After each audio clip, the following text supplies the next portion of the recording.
প্রিয় মহাকালের সঙ্গীগণ, আসসালামু আলাইকুম। চার ধর্ম সিরিজের আজকের পর্বে আপনাদের আন্তরিকভাবে স্বাগতম।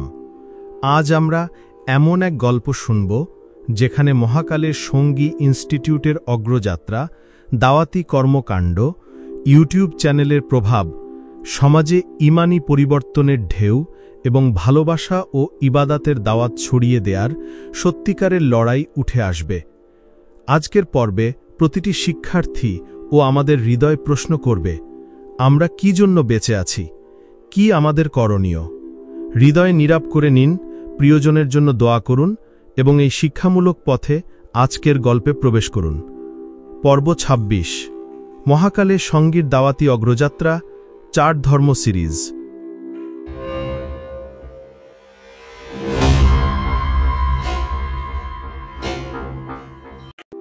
দৃশ্য ১। ভোরের আগে অন্ধকার। ভোরের আগে ঘন কালো আকাশ। ইনস্টিটিউটের ছাদে রাফি, মায়া, অরুণ, সিদ্ধার্থ, স্যামুয়েল দাঁড়িয়ে, তারা আকাশের দিকে তাকিয়ে, যেন নতুন দিনের সূর্য দেখার জন্য প্রহর গুনছে। বাতাসে কোরআনের শব্দ ভেসে আসে, তুমি দাওয়াত দাও তোমার প্রভুর পথে জ্ঞান ও প্রজ্ঞার সাথে। সূরা নাহাল ১৬-১২৫। হাওয়ার দোলায় চার ধর্মের প্রার্থনা মিশে যায় আকাশের সাথে। ইনস্টিটিউটের বাতি জ্বলছে, নতুন দিনের প্রত্যাশায়। সেমিনার। দৃশ্য ২। দাওয়াতের দায়িত্ব ও ইনস্টিটিউটের ভূমিকা। ইনস্টিটিউটের বড় হলরুমে হোয়াইটবোর্ডে লেখা, দাওয়াত, দায়িত্ব ও অগ্রযাত্রা। হল ভর্তি শিক্ষার্থী। ক্যামেরা সেট করা হয়েছে ইউটিউব লাইভের জন্য। অরুণ, হিন্দু ধর্মাবলম্বী, বলেন, গীতা ৩:২১ বলা হয়েছে, মহাজন যা করে সাধারণ মানুষ তাই অনুসরণ করে, তাই আমরা যদি ভালো কাজ করি, সমাজে আলো ছড়িয়ে দেই, সেটিই আমাদের দাওয়াত। সিদ্ধার্থ, বুদ্ধ ধর্মাবলম্বী, বলেন, বুদ্ধ বলেছেন আপনি নিজের আলো হন, আমাদের দাওয়াত হল দয়াশীলতা, মিতব্যয়িতা, অহিংসা ছড়িয়ে দেওয়া। ইনস্টিটিউট এই শিক্ষার একটি বাতিঘর। স্যামুয়েল, খ্রিস্টান ধর্মাবলম্বী, বলেন, মথি ৫:১৬ বলা হয়েছে, তোমাদের আলো মানুষ দেখতে দাও, যাতে তারা তোমাদের কাজ দেখে পিতার মহিমা গাইতে পারে। ইনস্টিটিউটের কাজ মানুষকে আলো দেখানো।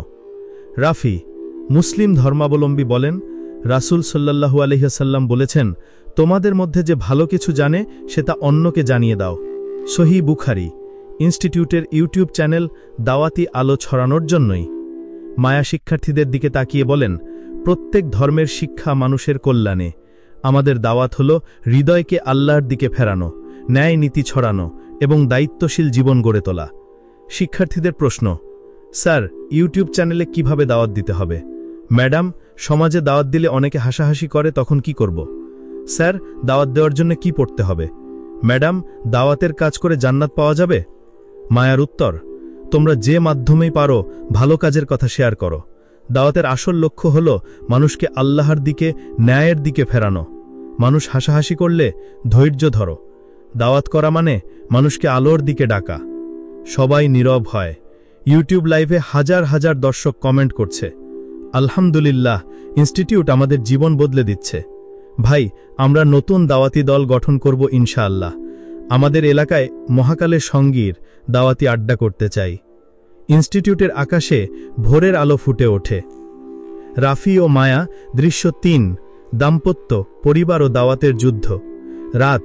মায়া রান্নাঘরে চা তৈরি করছে, রাফি চুপচাপ পাশে দাঁড়িয়ে। রাফি ধীরে বলে, মায়া, আমাদের সংসারটাই দাওয়াতের মাঠ।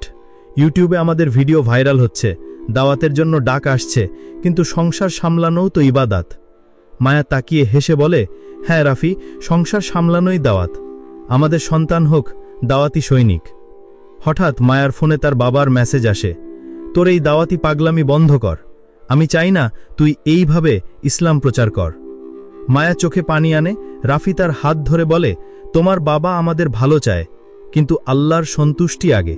শয়তান আমাদের দাওয়াতি পথ আটকাতে চাইবে, আমাদের থামা যাবে না। মায়া চোখ মুছে ফিসফিস করে, আমাদের সংসার হোক দাওয়াতি ঘাঁটি, আমাদের ভালোবাসা হোক আল্লাহর পথে। তাদের চোখে চোখ মিলে যায়, দাওয়াতি ইবাদাতের নীরব প্রতিজ্ঞা ভেসে যায় বাতাসে। মুক্তির ডায়েরি। দৃশ্য ৪। মুক্তির পথ নির্দেশিকা। মুক্তি জানানার পাশে বসে লিখছে, আজ আমি শিখেছি দাওয়াত মানে মানুষকে আলোর পথে ডাকা। মা বলল, দাওয়াত মানে ভালোবাসা ছড়ানো। বাবা বলল, দাওয়াত মানে আল্লাহর পথে ডাক। দাদা অরুণ আঙ্কেল বলল, সৎকর্ম দাওয়াত। সিদ্ধার্থ আঙ্কেল বলল, দয়া দাওয়াত। স্যামুয়েল আঙ্কেল বলল, ক্ষমা দাওয়াত। রাফি আঙ্কেল বলল, ইবাদতি দাওয়াত। আমি চাই ইনস্টিটিউটের মতো আমিও মানুষকে আল্লাহর পথে ডাকব, দাওয়াত দিয়ে জান্নাতের পথে হাঁটব। এটাই মুক্তির পথ নির্দেশিকা। আমি দাওয়াতি সৈনিক হতে চাই।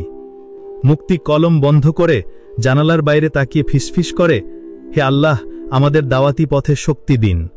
এই পর্বের অন্তর্নিহিত শিক্ষা: জীবনের প্রতিটি মুহূর্তেই দাওয়াতের সুযোগ থাকে। হৃদয়ের ঈমান জাগ্রত করা, পরিবারে ভালোবাসার মাধ্যমে ইবাদত করা, সমাজের ন্যায় ও আলোর দাওয়াত ছড়িয়ে দেওয়া। শয়তান বারবার আমাদের থামাতে চাইলেও আল্লাহর সন্তুষ্টির জন্য ইবাদতি ভালোবাসা ও ধৈর্য নিয়ে আমরা এগিয়ে যেতে পারি। ইনস্টিটিউট আমাদের শেখায়, দাওয়াত কোনো বড় মঞ্চের কাজ নয়, বরং আমাদের আচরণ, কথা, দয়া ও ন্যায়ের পথে মানুষকে ডাকার এক নীরব আন্দোলন। এই পর্বের আলোকে সলাত মানে কেবল নামাজ নয়, বরং প্রতিদিনের কাজে আল্লাহের ডাকে সাড়া দেয়া, অন্তরের দরজায় খোঁজা সেই আলোর পথ যেখান থেকে জান্নাতের পথ শুরু হয়। সলাত আমাদের হৃদয়ের জান্নাত খুঁজে নেওয়ার দাওয়াত, যা আমাদের ভেতরে শান্তি, ধৈর্য ও আলোর প্রদীপ জ্বালিয়ে দেয়, দাওয়াতি পথে আমাদের দৃঢ় করে তোলে। পরবর্তী পর্বের টিজার, পর্ব ২৭, ৪ ধর্মে এক ঈশ্বরের প্রেমে জাগরণের আলো, ৪ ধর্ম সিরিজ। ইনস্টিটিউটের বিশাল হলরুম, ইউটিউব লাইভ চলবে, সাথে ফেসবুক, ইনস্টাগ্রাম, টিকটকে লাইভ যুক্ত থাকবে। হাজার হাজার মানুষ চোখের জল মুছে কমেন্ট করবে। হোয়াইটবোর্ডে বড় হরফে লেখা, আলোর প্রদীপ জ্বালাও, আল্লাহর পথে ফিরো। প্রিয় দর্শক, এমনি এক দুর্দান্ত পর্ব আসছে, সঙ্গে থাকুন, সিরিজটি সম্পূর্ণ দেখুন।